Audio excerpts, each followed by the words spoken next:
walking through the streets of the town that you find yourself in, you hear this sound off in the distance. Roll a perception check to see if you can decode this thieves can't call. 12. You manage to do it, and it turns out that it's a text message from Meta in Thieves Can't saying that you should start your podcast.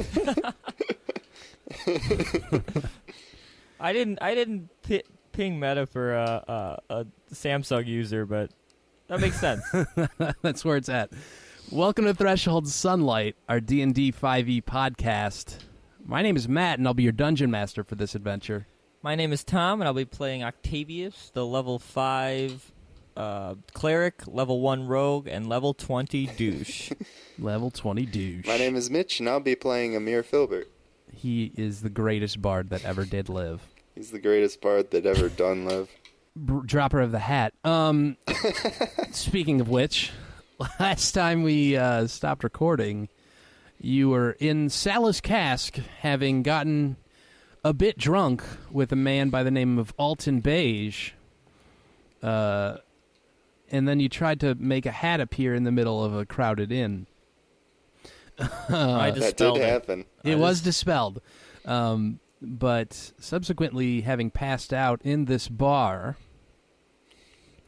you leveled up, which is cool. We drank those ales of experience. Oh, shoot. That's actually how... No, that's not how you level up. You currently... you awaken to the sound of metal being banged together, and it's extremely loud. Ow. Can both of you give me a con save? Nat 1. Okay. That is a 9. You both fail, and the sudden jarring from your slumber, combined with the heavy amount of drinking that was done, you're both going to suffer a level of exhaustion.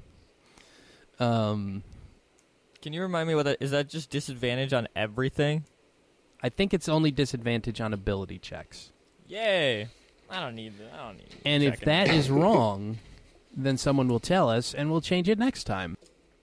You are groggily jarred from your slumber by this boisterous noise, and in front of you, with a pair of cast iron skillets, is Sala, the proprietor of the establishment. You are... there's no other word for it. You're passed out on the bar in her joint, and she says to you, y'all need to be getting out of here now. You've caused quite a ruckus being in here. Go. So Octavius is on that. You know that really ornate like white cloak he had? Okay. He was sleeping on that like a pillow. It felt like just wonderful. So he's like the softest pillow you've ever slept on. So he's like shaking out his cloak, which has some like alcohol on it and stuff. He's like, okay, where am I? She shoos you both out into the street. Do you do anything? Do you toss her a coin, or just give her a finger and leave? I'm really confused. I'm just I'm just trying to shadow my eyes from the sun. Like, I think I fought a monster last night. Did I cure all the diseases? Amere, do you remember what happened?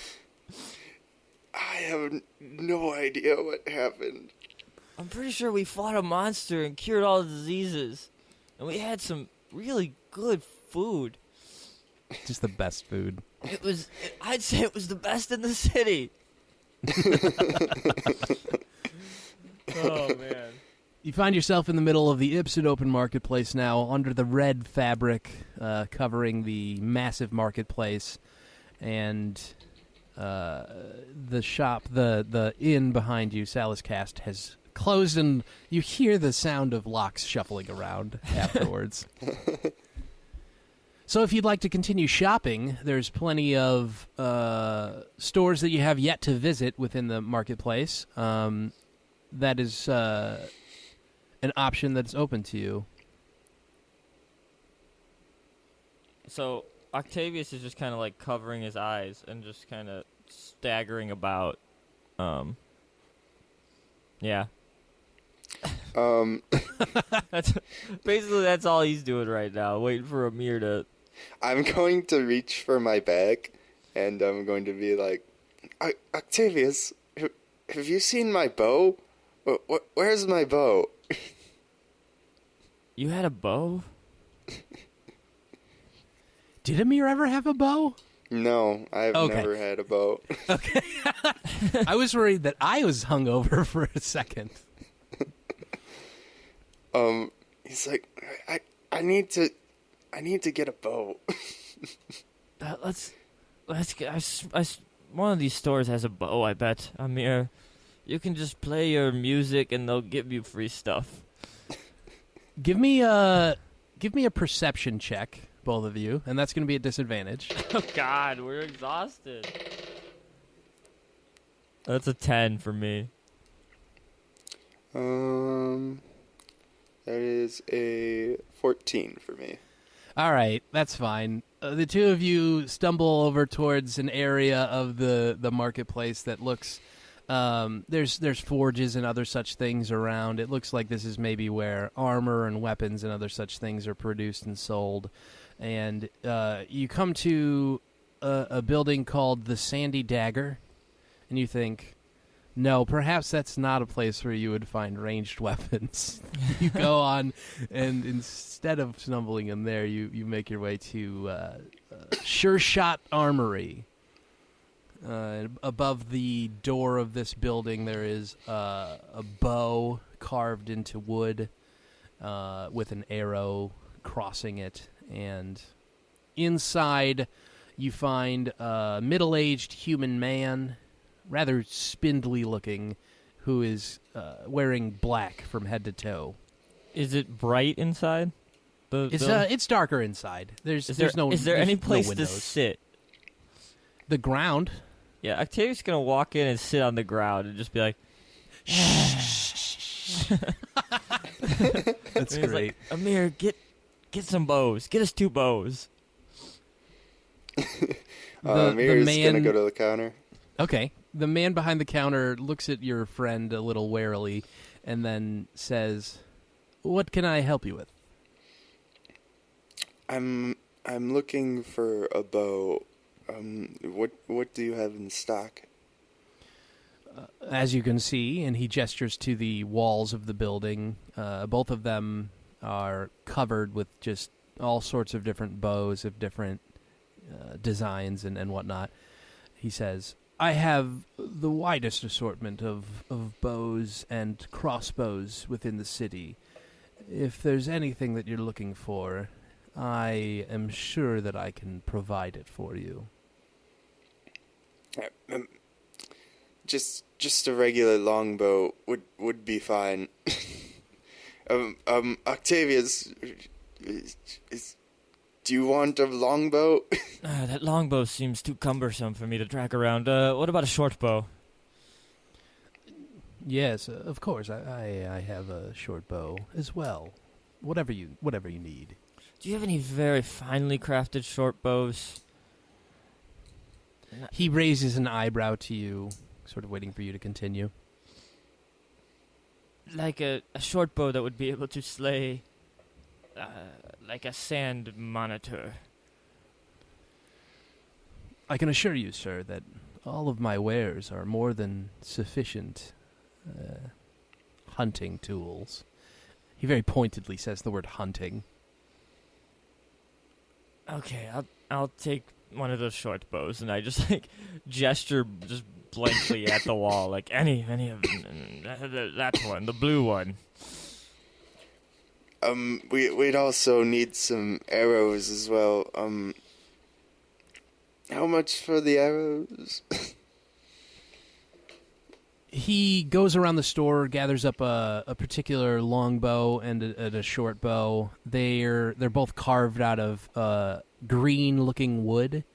There's a similar color to the beams that are holding up the tent outside. They're carved very intricately with, a loving manner. This is clearly done by a master craftsman, but they are just mechanically normal weapons, so you guys know. He grabs a fistful of arrows in addition to the 2 weapons and a pair of quivers and brings them all to the front, puts them down on the table between the 2 of you, and says, "The lot of it's going to cost you 23 Nottish steel guts, sirs." Yeah, it's fine. And Amir's going to put down 23 Nottish guts on the table. Oh, wow. Great. Octavius doesn't even need to tell him to. This is great. Ha! He's been classically conditioned at this point. Exactly. You make the transaction, and he hands you your new weapons. Octavius is perking up with the bow. He's like a little kid. Like he's basically wait, do I have to string this bow, or did he string it for me?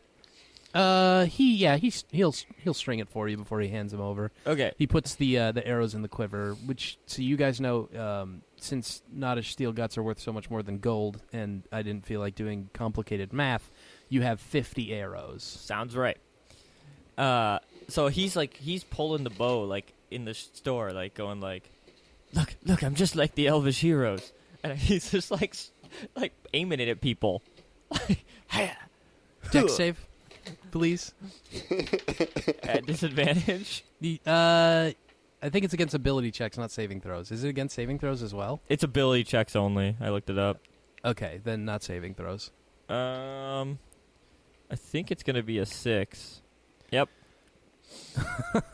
You take 1 point of damage as the bowstring goes snapping into your hand, cracking your knuckles. Ow! And an additional point of shame damage because you look like an idiot. Oh, that's permanent.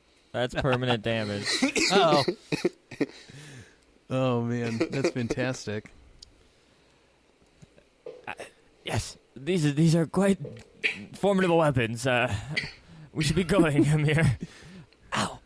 The man behind the desks kind of nods and gives you like a, "Oh yeah," with his eyebrows as he looks you out the door. So Yeah, Octavius is probably gonna head out. He's probably just gonna look for a generic area to get some water. Just a glass of water. Oh no! I'm so bad at my job as a DM. Every single I have this written down in my notes here. Every single person that the players interact with should be offered water. I don't know why I've been forgetting that.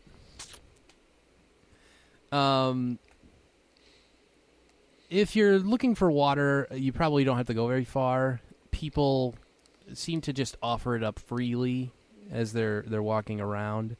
There's maybe a group of people specifically dedicated to this task, walking around the marketplace with large carts with wood barrels on the back of them, doling out water as people may need it. So Octavius is gonna find one of those and be like, "Piro, bless your soul," and he's gonna take 2 waters and just drink them and be like, "You, sir, the happiness and shade to you and all your ancestors."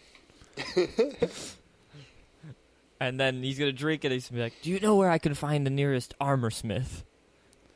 He points a hand off into back towards the same area where you came, and you turn to see a building with a breastplate emblazoned in metal above the door with the words Urukum Armorers.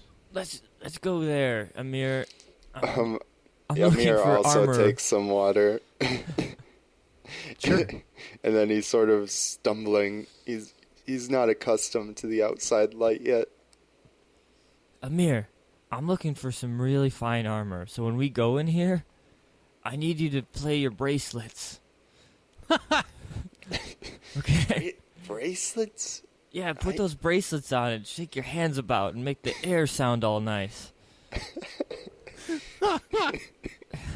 Octavius is an interesting fellow. I need this, Amere.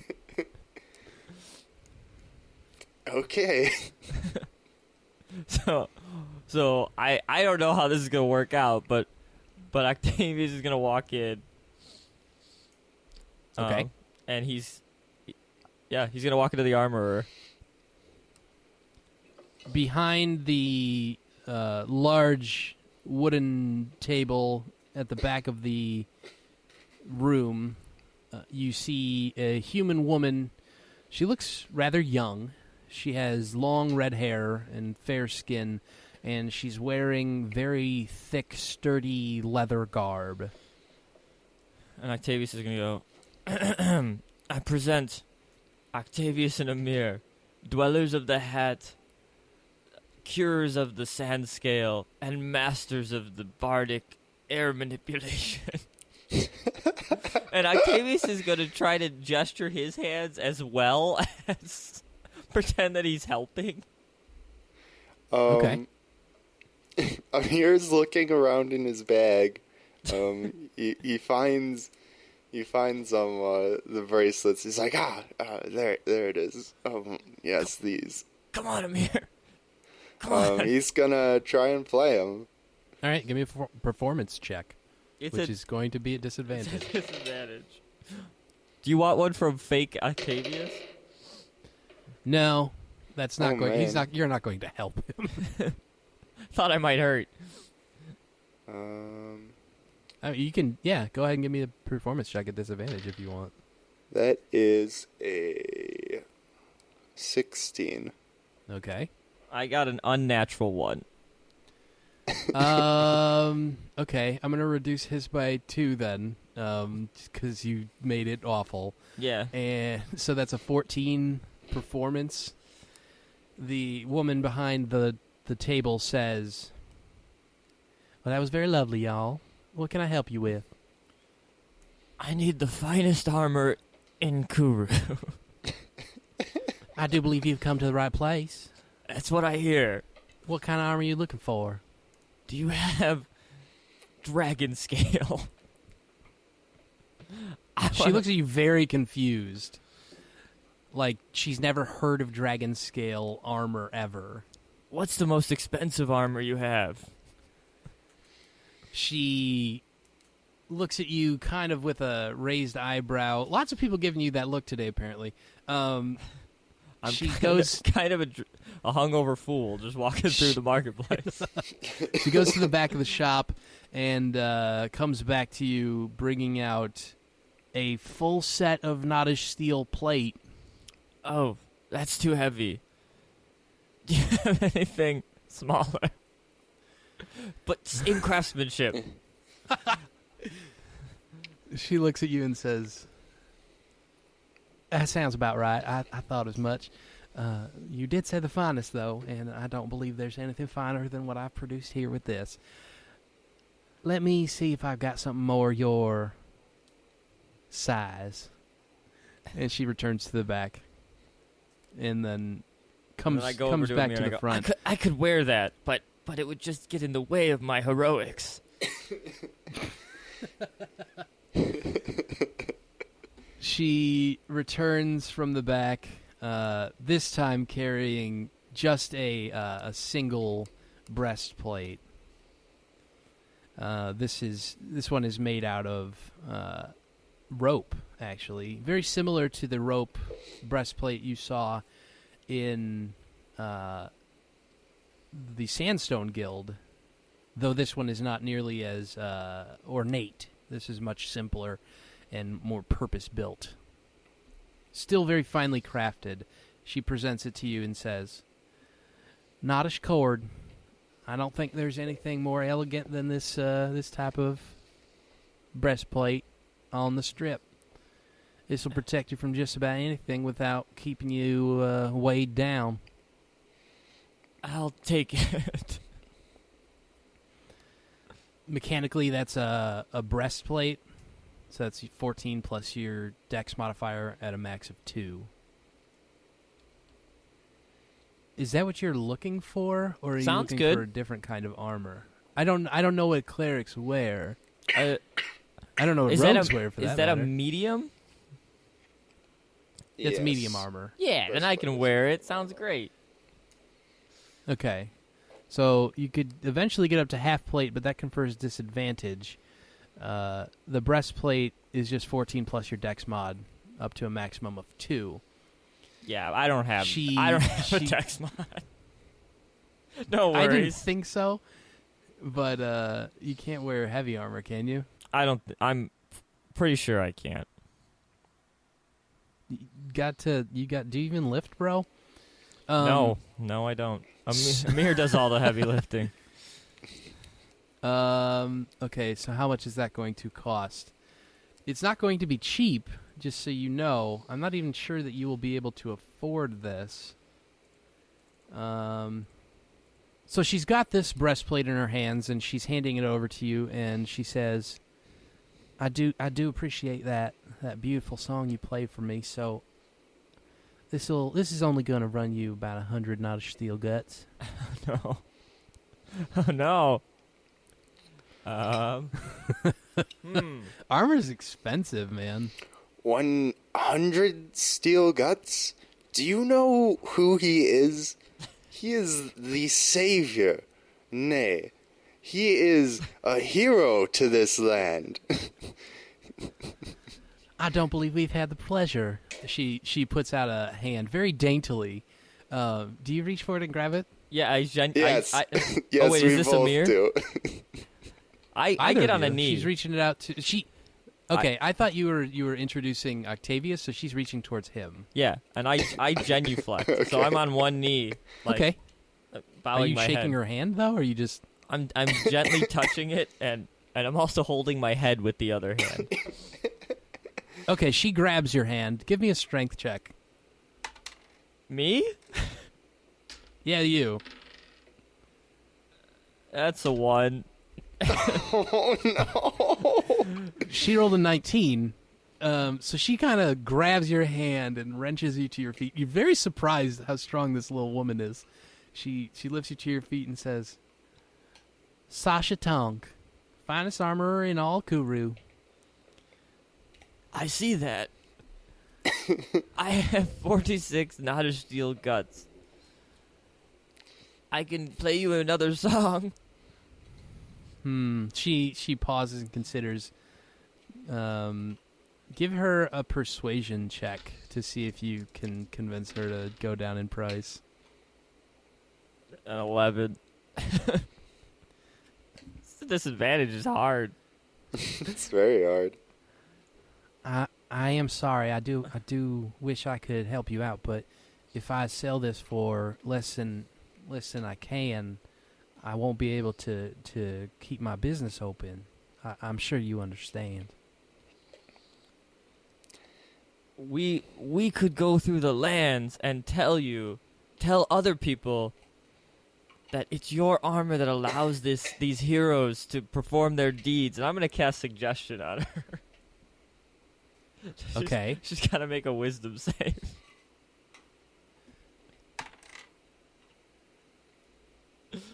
Uh, 15. Ah, that passes. Oh no.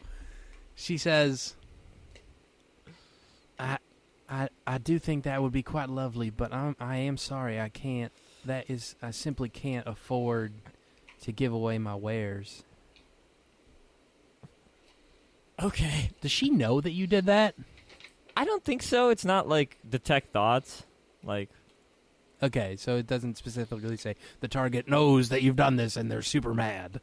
I should probably check before I lie to you. So, suggest activity. Yeah, if I win, they try to do it to the best of their ability. The spell ends if they succeed, or 8 hours later. All right. Yeah, and nothing Oh. about them being pissed at me. That's detect thoughts. All right. She weighs off your magic without really knowing that it's going on and looks at you very apologetically. And I'll say, please hold this item for me. When I get all the riches that I truly deserve, I will be back Or I'll get some dragon scale armor. Sure thing, darling. Whatever you say. And she takes it back to the back. Amere, we need to make more money. I don't know why, but that was really funny to me. I need that, even though it's not that good. As if on cue to you saying we need to make more money, a young boy bursts open the door to the armory, armorer, whatever I said it was, and he's dressed in the clothing of the temple, similar clothing to High Priest Ra, and he says, Master Octavius, Master Amere, please come with me very quickly. And he rushes back out the door. Realizing that you're not behind him, he turns around and runs back in and says, please hurry, and then runs back out the door again. I'm just looking He's to Amere, he's going like looking back. 100 miles a minute. Well, we shamble in that direction. So he leads you through the marketplace. He's kind of like walking circles around you because he's so antsy and you guys are a little bit sluggish from your hangovers and whatnot. He walks you over towards the temple, and I suppose at this point I should stop dodging it and actually describe this temple to you. You're a cleric of Piro? Maybe. Yes. You're both from, well, you're from Nod. Octavius is from Nod, and Amere is from Sift. Mm-hmm. Yeah. I imagine there are probably temples of Adam all over. There's definitely temples of Adam in Nod. Yeah. You stand before. We know about Fire Jesus. Yeah, you know what it's all about. I call him You Fire Jesus. Okay, Amere or Octavius or Tom. Tom. Okay, if Octavius did it, it'd probably be a little disrespectful or confusing because they don't have Jesus. I think Jamie is the only one that's going to get away. We'll call him Fire Jesus in a game perspective. That might be. So you stand before this large temple. The young page runs in through the door. Are you following him? Yeah. You enter through a large open doorway that's flanked on either side by statues of phoenixes, which is a weird word to say, but that's actually apparently the plural of phoenix. A pair of phoenixes on either side. Inside, you see a large Nottish steel furnace, entirely made of Nottish steel, with a rolling fire burning away inside. It sort of looks like an enormous wood-fired pizza oven, if you know what that looks like. Octavius definitely knows what wood fire pizza oven looks like. Yeah, has no idea. Pizzas. Well, we eat pizza all the time at Nod. Right after we have our breakfast with waffles or whatever. The interior is obviously a lot deeper. It's sort of like a pit, and is this a crematorium? It looks sort of like a crematorium almost. Bordering the furnace are 4 silvery statues that are each shaped like they look like a gnome. Each of them, they look like 4 different gnomes rather. One of them looks like King Tanston, and another looks like Prince Terrace. The other 2 you don't recognize, but you can probably infer who they are. People are lined up in front of this furnace. As you walk by, you see that each of them steps to the front to this open flame, they bow their heads, they mutter some words under their breath, and they cast something into the fire. A few people offer money, others offer what you assume are personal treasures. One man even went so far as to bring in a very, very large snake, which he throws into the flames after murmuring his prayer. Man, it smells terrible. This is fairly common in your experience. Worshippers of Adam sacrificing things, including living sacrifices. Octavius, you might even know that occasionally, very rarely, in the seedier parts of the world, human sacrifices are made to Adam. Not so here, it looks like, but much the same as far as worship practices. Down a hallway to the right of this furnace, you see another doorway, and standing in front of that doorway is High Priest Ra. He gestures with an open hand towards you to walk in his direction. I go over to him. I The pair follow. of you wander over, making your way towards this other doorway. He leads you to a back room where there is a second, smaller furnace. Under his arm, you see the book that you've retrieved from the temple.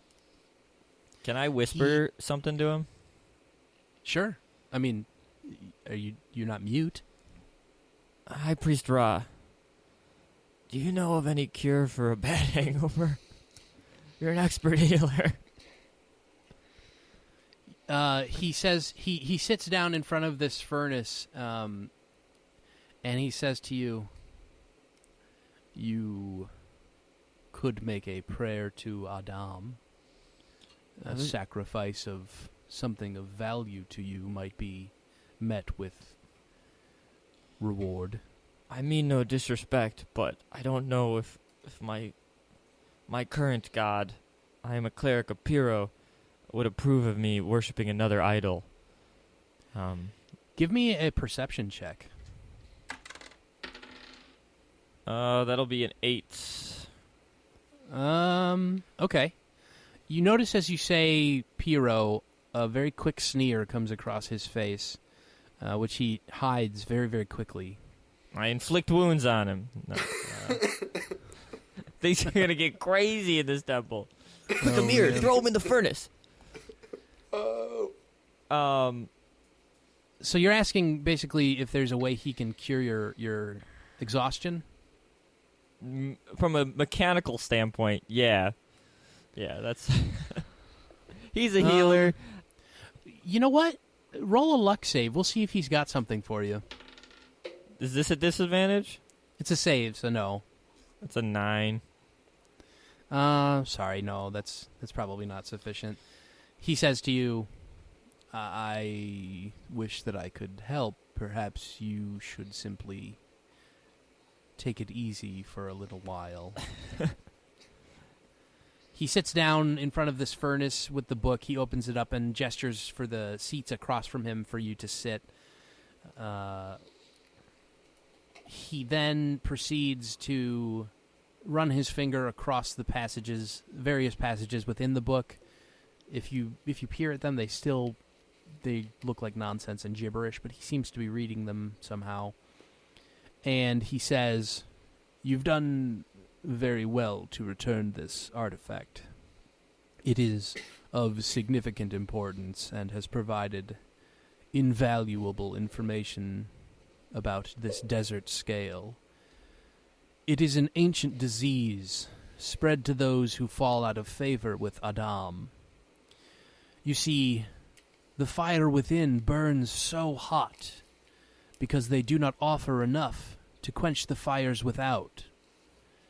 And so they harden and become charred." A sneer's gonna go on Octavius' face a little bit. He doesn't buy it. He goes on to say that the book says, well, I guess I should just say it.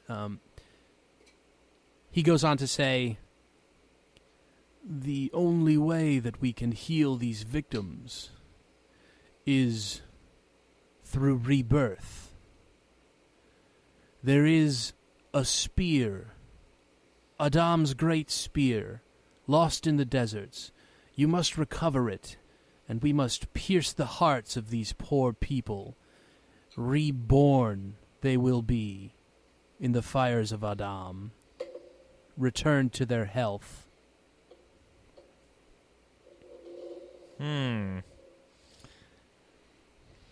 Octavius is gonna remember that he doesn't have any money.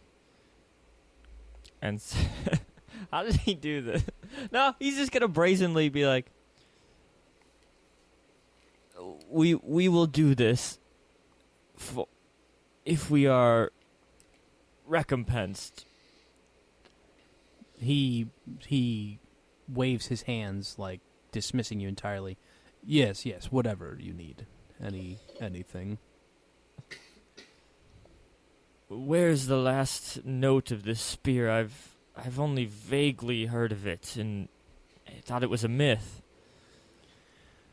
At this point, he stands up. He closes the book. He snaps it shut, and walks towards the back through another doorway to. It looks like private quarters where the priests and the other pages might spend their time when they are not performing their duties. And laid on makeshift beds and other such things are the victims of this disease. You see, in fact, Prince Terrace is among them, and he walks you through these poor people. It kind of looks like he's trying to guilt trip you at this point. Are they all like writhing and stuff? No, they're all rock solid. Ugh. Give me a.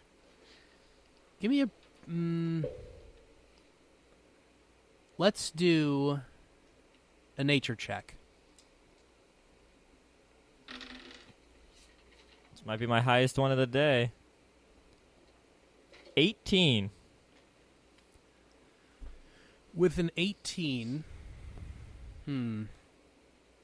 Amere, what is yours? 21. 21? Wow. Man, no wonder Octavius is so insecure. With a 21, you actually do notice this disease. The symptoms to you look very similar to someone who has been poisoned with syphilis powder. The symptoms, at least, look that way. Their skin is a different shade. It's not exactly the same, but it looks oddly similar. And the priest walking in front of you, looking very confident, says, "The spear has been lost for some time. I have managed to locate it with this book you have returned to me." And he goes to a table in the back room here that has a large map on it, and on the map there is a route drawn from Kuru to a location in the desert much further away than the first temple that you visited.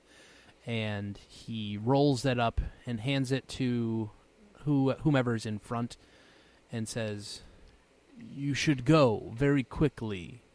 The sooner that we retrieve this cure, the sooner we can help these people." Octavius is going to say, yes, we'll require camels or some sort of travel aid, because this is a longer trek than we made to the last temple. He waves his hand again very dismissively and says, "You'll need to speak with the Sandstone Guild and the king to set that up. I'm sure they can put together whatever you need." And Octavius is going to kind of mutter under his breath, like, "You need to speak with the..." He only rolled a 7 on the perception check, so he doesn't hear that. Good. He then kind of sweeps you out of there, pushes you out the door, out the front, and back into the city proper, and stands in the doorway watching you to make sure that you go away. Okay. Amere is going to start talking with Octavius. He's going to say, Octavius, oh great one, what do you know about That's me. syphilis powder? Do you want... Give me a history check, or a nature check, whichever you'd prefer. Nature check 20. Okay, you know about syphilis powder, that it's a poison that's used in the eastern cities of Nod and whatnot across Syraxis. You know that it is very dangerous, and Stifilus powder, it's very dangerous. It's similar to the effects of a gorgon or a basilisk, and it stiffens the inflicted. Very similar to what we saw in there, and I don't know about you, but no, you don't know that it looks similar to what you saw in there. It was a passing feeling, but it seems like I've seen that before, and I thought it was caused by syphilis powder, not this talk of spears and being reborn. yeah, the followers of Adam have always rubbed me the wrong way with their burning and they don't work. They burn things, and they expect their god to do it for them. And High Priest Raz, I don't like him. Did you hear him when he was all like, yes, yes? He's always waving us off. He's not treating us like the heroes we are. We should get this spear, but what we do with it, we'll decide later. I agree. Okay. While you were talking, were you maybe walking towards the Sandstone Guild? Definitely. Yes. Okay. I want some camels. And maybe a palanquin full of slaves carrying me. Well, there's definitely not going to be that. I just said what I but wanted. If you've made your way there, you see Amere that out wants in to front. be one of those slaves. Oh no! Amir needs to take a level of cleric, and his deity is Octavius. I don't grant you much power besides the ability to carry heavy objects. Outside of the Sandstone Guild, standing in front of a veritable caravan of supplies and resources, Aman al-Ra gestures to the arrangements that he's made. There's maybe 4 camels. 2 of them are outfitted with saddles. The other 2 are packed with gear, equipment, food, water. And he says as you walk up, I do hope this is sufficient for your trip. It is the best we have to offer and the most hardy of camels that we have. They should be able to take you wherever you need to go. Yes, this is sufficient. And in Octavius' head, he's picturing himself on like a grand elephant with like an ornate saddle with like silk. And he's like, this is sufficient. Ooh. He perceives the disdain on your face, and he says, I suppose we might be able to procure something more impressive if we were to have a bit more time. And he walks off. Is his son the one that's stifilising?